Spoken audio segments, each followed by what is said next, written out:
கர்த்தர் பரிசுத்த நாமத்துக்கு ஸ்தோத்திரம் உண்டாவதாக. எனக்கு இந்த ஒரு பார்வை தெரியாது. அதுக்காக நான் போய் இந்த கண்ணில் வந்து அரவிந்த் ஹாஸ்பிட்டலில் ஆப்ரேஷன் பண்ணிட்டு வந்திருந்தேன். அங்கே போய் கேட்டாக்க இது ரொம்ப முத்தி போச்சுமா, 20,000 ரூபாய் பணம் ஆகும், அதனால் அது வந்து அது இது ஆகுதோட கஷ்டம் தான், அதனால் எவ்வளோ சீக்கிரம் வந்து பண்ணிக்கிறீங்களோ பண்ணிக்குவோன்ற மாதிரி சொன்னாங்க. நாங்களும் எங்கெங்கேயோ கேட்டு பார்த்து எங்கேயுமே எங்களுக்கு கிடைக்கல.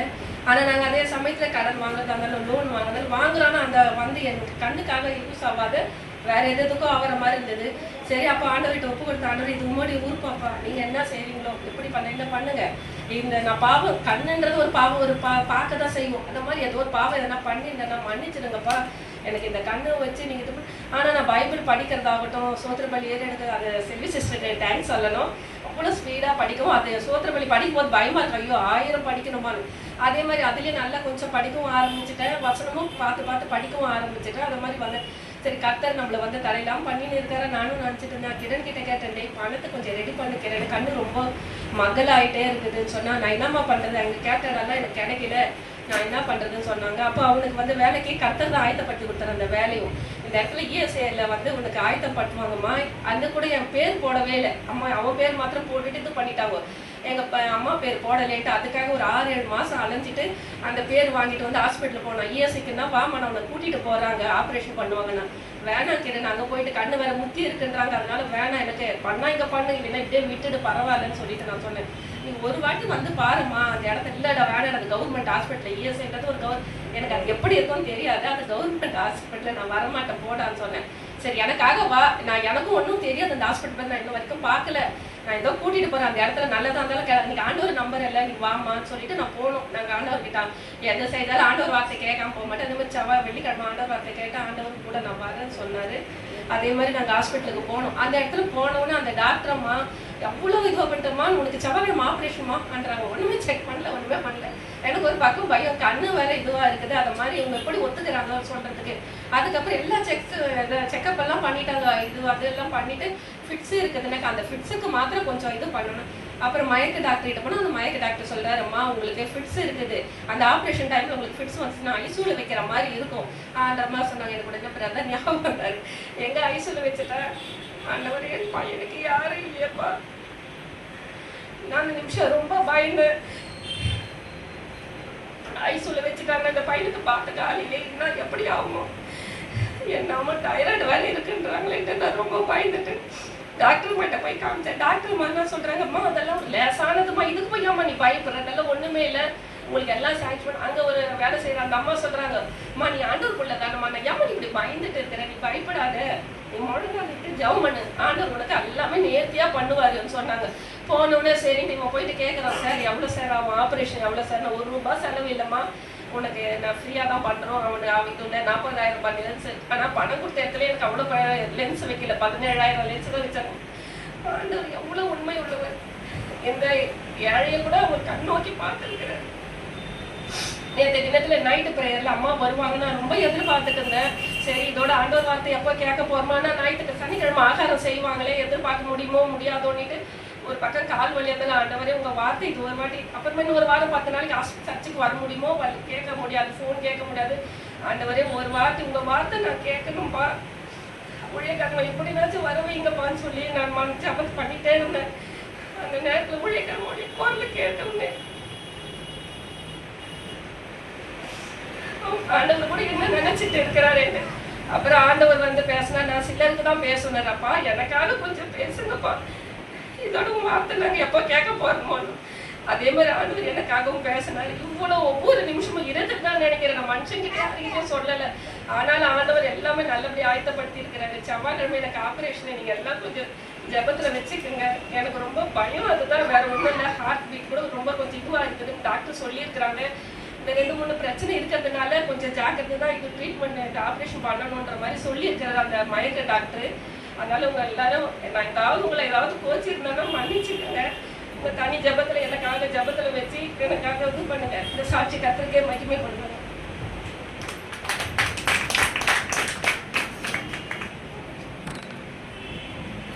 கர்த்தரின் பரிசுத்த நாமத்துக்கு மகிமை உண்டாவதாக. நான் கீழே விழுந்து அடிப்பட்டு இருந்த கையோட ஒரு வாரத்தில் மனவளோட தங்கச்சி வீட்டில் இந்த லவ் பேர்ட்ஸ் இருந்தது. 6 பெரிய பறவை, ஒரு குட்டி அப்போ தான் பொறிஞ்சிருந்து எடுத்துகிட்டு வந்து வச்சாங்க. அதில் அந்த ஆண்குருவி வேணும் அந்த குழந்தை கீழே தள்ளி தள்ளி விட்டுருது. நான் தூக்கி தூக்கி போட்டு அப்போ திரும்ப வந்துன்னே இருந்தது. நான் 3 நாளாக எடுத்து வெளியே வச்சு பாதுகாத்து அது செர்லாக் தரணும் மாதிரி எனக்கு தெரியல. என் பையனை வாங்கிட்டு சொன்னால் வாங்கிட்டு வரவே இல்லை. கொஞ்சம் தண்ணி கொஞ்சம் டீ அப்படிலாம் கொடுப்பாட்பேன். 3 நாள் கழிச்சு அது இதுவாகிடுச்சு. அவன் வாங்கிட்டு வரும்போது அது இல்லை. அதுக்கப்புறம் அந்த 6 பறவையில் 2 பறவை போயிடுச்சு. மீது 4 இருந்தது. 2 ஆண் பறவை 2 பெண்ணு. அப்போ அது வந்து முட்டைங்க போட்டு ஒரே சண்டை, முட்டை போட்டு உடச்சிக்கினே இருப்பாங்க. கிட்டத்தட்ட 60 முட்டை உடச்சிட்டாங்க. நான் அப்போ வேணும் ஆண்டவரை 2 பேர் 2 குண்டில் வச்சுட்டேன்.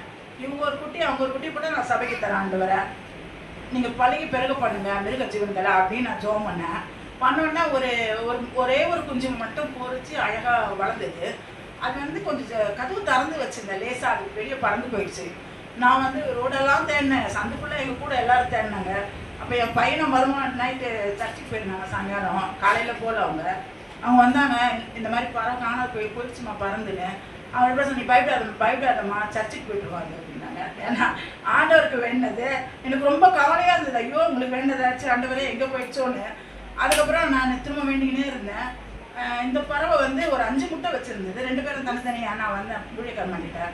மாமா பறவை குஞ்சு பொறிக்கவே இல்லைம்மாண்ணே பொறிக்க போமான்னு சொல்லிட்டு சிரிச்சாங்க. வெள்ளிக்கிழமை ப்ரேயரில் அது வீட்டுக்கு போய் கொஞ்சம் நேரத்துக்குலாம் அப்போ ஒரு குழந்தைக்காக கொஞ்சம் மன கஷ்டமாக அழுது ஜோம் பண்ணிவிட்டு படுக்கிற ஒரு சின்ன சவுண்டு கேட்டு போய் பார்த்தா ஒரு குஞ்சு பொறிச்சிருந்தது. அந்த ஒரு 10-15 நாளில் 3 குஞ்சு பொறிச்சு 3 வெள்ளை கலரு 3 வெள்ளை கலரு. அந்த அதை ஒன்று மட்டும் நான் தான் அந்த செர்லாக்கெலாம் கொடுத்து வளர்த்தேன். 3ல எது பேசுனே எனக்கு தெரியல. கிட்டத்தட்ட 3/4 மணி நேரமாக அதுங்களோட நான் பார்த்துக்கினே அதுங்களை குளிக்க வச்சுட்டு எதை அதை ஆண்டவர் கொடுக்கணுமே சொல்லிட்டு 3/4 மணி நேரமாக இவங்க கூடயே நான் உட்காந்துருந்தேன். அப்புறம் என் பையன் 2 வாரம் ஆயிடுச்சு அவன் வாங்கி வந்து கொடுத்து இந்த குண்டு கண்டுபிடிச்சி அப்புறம் ஜவம் பண்ணி இந்த குருவியை நான் எடுத்துன்னு வந்தேன். ஆண்டவர் பெரியவரே நம்ம விண்ணப்பத்தை அவர் கேட்குறாரு. அந்த கர்த்தர் நாமம் மாத்திரமே மகிழ்ப்படுவதாக.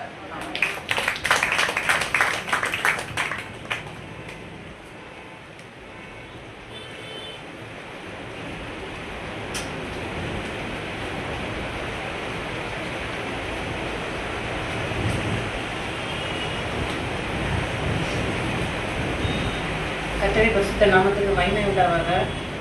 இன்னைக்கு காலையில் ஒரு 6:20 போல் எந்திரிச்சிட்டு சரி பிள்ளைங்களை குளிப்பாட்டலாம் அப்படின்னு சொல்லிட்டு எந்திரிச்சிட்டு ஒரு 6:45 ஏஞ்சல் எழுப்பினேன். அவன் எந்திரிக்கவே இல்லை. 7 மணிக்கு எந்திரிச்சா.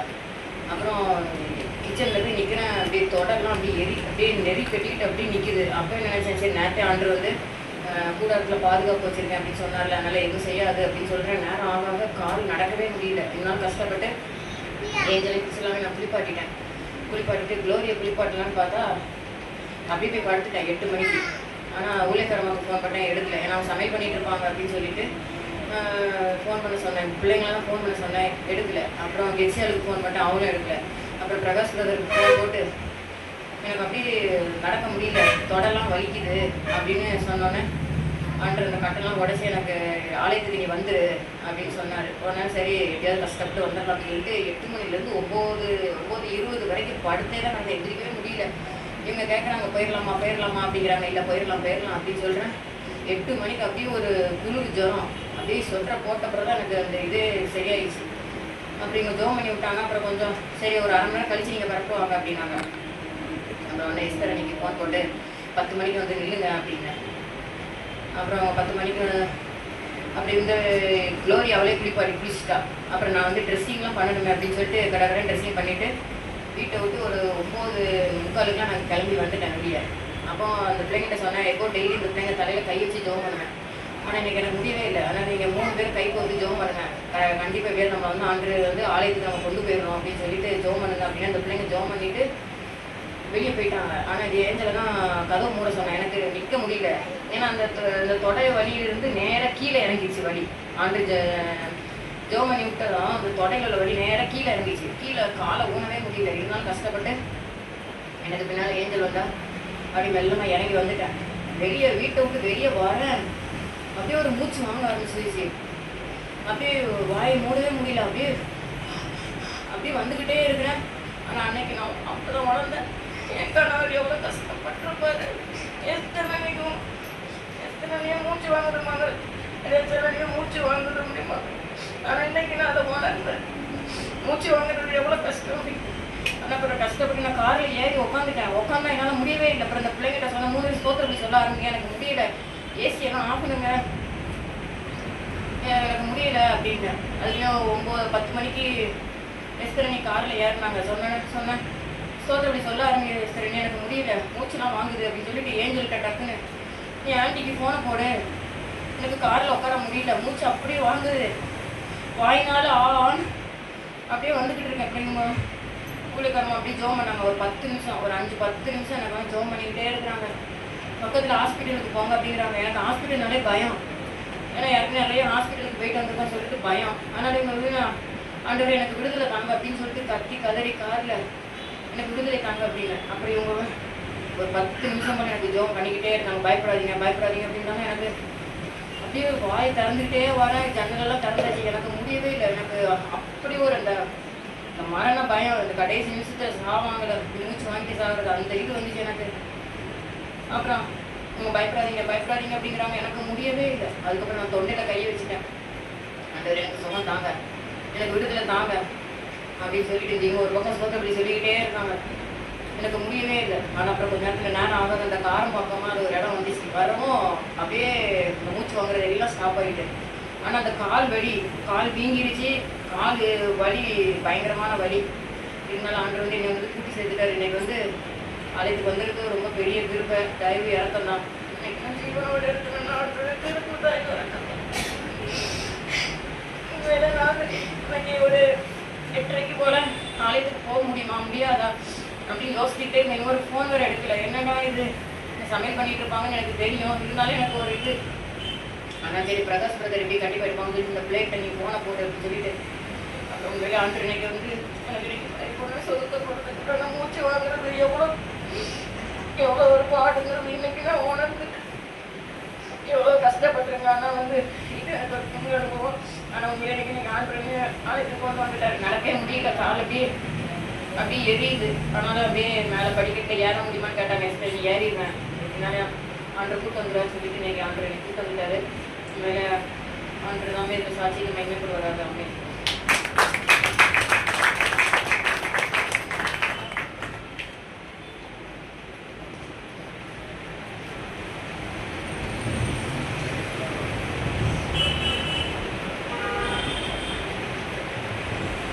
கர்த்தருடைய பெரிதான நாமத்துக்கு ஸ்தோத்திரம். நைட் ப்ரேயரில் வந்து நிஜமாகவே அப்படி ஒரு ஜபத்தை ஏற்படுத்தி எங்களை அமர வச்சதுக்கு தேவனுக்கு கொடி ஸ்தோத்திரம். நைட் ப்ரேயரில் வந்து ஒரு நாள் வந்து ஆண்டவர் சொன்னார், இந்த நைட் ப்ரேயர் நிப்பாட்டத்துக்காக பிசாசு ரொம்ப போராடிட்டு இருக்கான், நீங்கள் வந்து ஜாக்கிரதையாக இருங்க அப்படின்னு சொல்லிக்கிட்டே இருந்தார். ஆனால் இப்போ கொஞ்ச நாள் வந்து எனக்கு வந்து ஜபம் அது வரைக்கும் நல்லா இருப்பேன், பகலெல்லாம் எதுவுமே கிடையாது. அந்த ஜபம் ஆரம்பிக்கும் போது இருமல் ஆரம்பித்தேன். அப்படி ஒரு இருமல் வரும். எனக்கு சோத்திர பலிகள் சொல்ல விடவே கூடாது. நானும் அப்பயே தண்ணி குடிச்சிட்டு ஏதோ ஒன்று ஜபம் பண்ணி முடிச்சிருவேன். ஆனால் அதுக்கப்புறம் நேற்று கண்டினியூஸாக இருமல் இருந்துகிட்டே இருக்குது. ஆனால் டெய்லியுமே அந்த ஸ்தோத்திர பலிகள் சொல்லும் போது கண்டிப்பாக இருமல் இருக்க தான் செய்யும். அது இருமல் இல்லாமல் இருந்ததே இல்லை. இருந்தாலும் நம்ம மேனேஜ் பண்ணி சொல்லுவேன். நடுவில் கூட ஒரு நாள்லாம் வந்து சுமதி தங்கச்சிலாம் வந்து ரேச்சல் வந்து நான் சொல்லட்டேன், நான் இல்லை நானே சொல்கிறேன் அப்படின்னு சொல்லிட்டு நான் எப்படி மேனேஜ் பண்ணி சொல்லிடுவேன். எனக்கு வந்து அது நான் சொல்லி பழகிறதுனால நம்மளே சொல்லுவோம், யாரையும் நம்ம சொல்லி இது பண்ணிடுவோம்னு சொல்லிட்டு. அப்புறம் நேற்று தான் சொல்லிக்கிட்டே இருக்கும்போது இருமல் நிற்கவே இல்லை. ஆனால் பகலெல்லாம் இருமலே கிடையாது. அந்த நைட்டு ஜபம் பண்ண உட்காரும் போது தான் ஆரம்பிக்குது.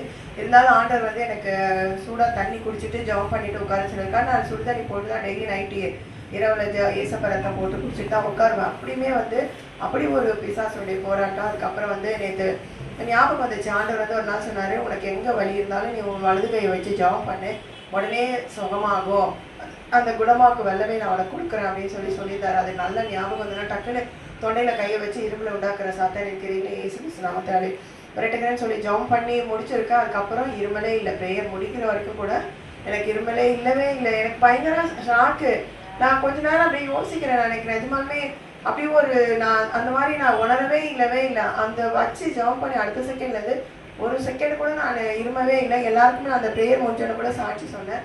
ஆண்டவர் வந்து எவ்வளோ கிருபையாக நமக்கு இறங்கி எல்லாம் செய்கிறாரு. அது மாதிரி ஒரு 3-4 கேம்ப்பு போட்டிருந்தாங்க. எனக்கு அதில் போய் பழக்கம் இல்லைன்னா போனால் கூட்டம் பார்த்திங்கன்னா அப்படி ஒரு கூட்டம், அப்படி ஒரு அந்த கேம்பில் அந்த உதவித்தொகை கொடுக்குற இடத்துலையும் இன்னும் நிறைய அந்த 14 துறைகள்லேருந்து கேம்ப்பு போட்டிருந்தாங்க. எங்களுக்கு வந்து மாற்றுத்திறனாளிகள், காது கேட்காம கண்ணு தெரியாமல் நடக்க முடியாமல் இருக்கா, அவங்களுடைய இது எங்களுக்கு கொஞ்சம் பேர் தான் வருவாங்க. அதனால சுற்றில இருக்க அத்தனை வந்து அவ்வளோ ஒரு கேம்பில் அவ்வளோ கூட்டத்துலேயும் ஆண்டவர் வந்து என்னை சரியான நேரத்தில் கூட்டிகிட்டு போய் சேர்த்து காலையில் தம்பி கொண்டு போய் விட்டுருவான். ஒரு நாள் அவனால் வர முடியலனாலும் எங்கள் ஸ்கூலில் இருக்க சாருக்கு இதே நான் கரெக்டாக மாற்றல, அவர் வந்து கூட்டிகிட்டு போயிட்டு. அதனால எந்த ஒரு தேவையில்லாத செலவுகள், ஆட்டோவில் போகிற மாதிரியான செலவுகள்லாம் எதுவுமே இல்லாமல் என்னை பத்திரமா கூட்டிகிட்டு போய் அந்த கேம்பை முடிக்க வச்சாரு. இந்த சாட்சி, இந்த 2 சாட்சியும் தேவன் தாமே மகிமைப்படுவாராக. ஆமென்.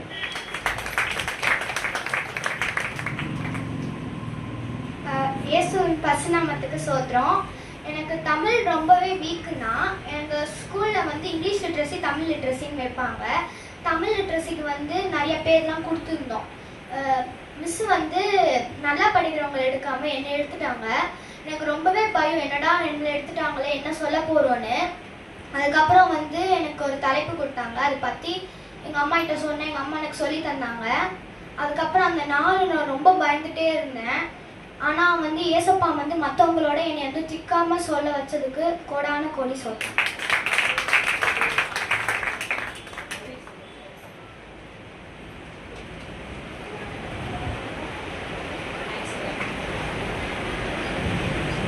Praise the Lord. அடியாளையும் சாட்சியாக எழுதின தேவனுக்கு கோடான கோடி நன்றி சொந்தம் ஏறெடுக்கிறேன். ஒரு கர்நாடக பாட்டு சாட்சியின் பகுதிக்காக கர்த்தர் நல்ல வரவர் கிருபையின்படியிருந்து ஹெச்சியால் அதுக்காக ஒரு பேண்ட் வாசிக்கும்படியாய் பட்சமாய் கேட்கிறேன். Praise the Lord. தேவ நாமம் மகிமைப்படட்டும்.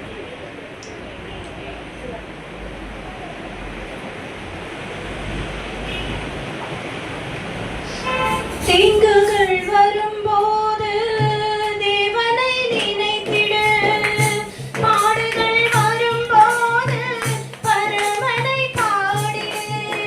தீங்குகள் வரும்போது தேவனை நினைத்திடு, பாடுகள் வரும்போது பரமனை பாடிடு.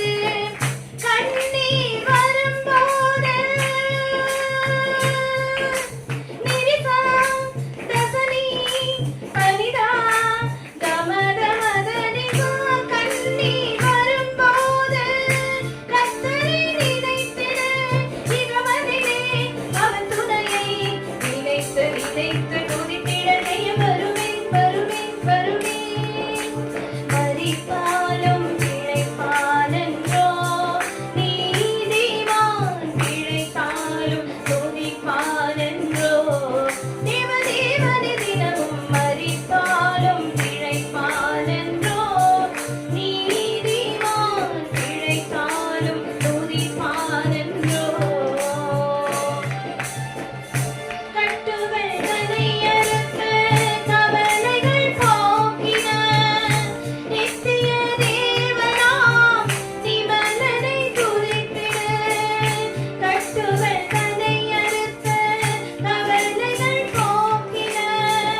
மரித்தாலும் நம்ம பிழைக்க வைத்த தேவாதி தேவனுக்கு கோடான கோடி நன்றி ஸ்தோத்திரங்களை ஏறெடுக்கிறேன். இதுவரைக்கும் நம் யாவரையும் கண்ணின் மணி போல பாதுகாத்து ஒவ்வொரு ஆபத்துகளிலும் ஒவ்வொரு போராட்டங்களிலும் அவர் கூட இருக்கிறார் என்பதை அநேகருக்கு வெளிப்படுத்தத்தக்கதாய் மருத்துவமனைக்கு போகாதபடிக்கு நம்மை ஜீவனோடு வைத்திருக்கிற தேவனு கரங்களை உயர்த்தி எல்லாரும் கர்த்தருக்கு நன்றி செலுத்தி சத்தத்தை உயர்த்தி சொல்லுவோமா? தேவனே உமக்கு நன்றி செலுத்துகிறோம். கர்த்தருடைய ஆவியானவர் இதுவரைக்கும் எங்களை தாங்கி நடத்தி வந்ததற்கு நாங்கள் எம்மாத்திரம் ஆண்டவரே.